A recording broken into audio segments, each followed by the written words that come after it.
Կիսվում եմ սնիկերսի պատրաստման շատ համեղ բաղադրատոմսով, որի համար մեզ անհրաժեշտ է ձուն շաքարավազի հետ լավ հարել, ավելացնել կաթ, բուսայուղ, ապա ավելացնել չոր բաղադրիչները՝ ալյուր, սոդա, փխրեցուցիչ և կակաո, որից հետո թխում ենք 2 շերտ նախապես տաքացված ջեռոցում։ Պատրաստում ենք 2 տեսակի կրեմ։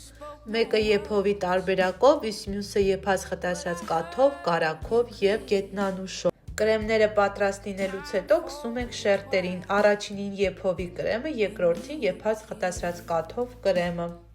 Ինձ մնում է պատրաստել տորթի ամենաքաղցր հատվածը՝ ջնարակը, որը շատերի սիրած, բայց ոչ հաջողված փուլն է։ Թվում է, թե պարզ է, բայց ճիշտ փայլն ու խտությունը այդքան էլ լավ չի ստացվում։ Մեզ անհրաժեշտ է կակաոյին ավելացնել շաքարավազ, խառնել, ավելացնել մի փոքր կաթ, դնել մարմանդ կրակին, մի փոքր եփել, թողնել հովանա և ավելացնել թթվասեր։ Բարի ախորժակ։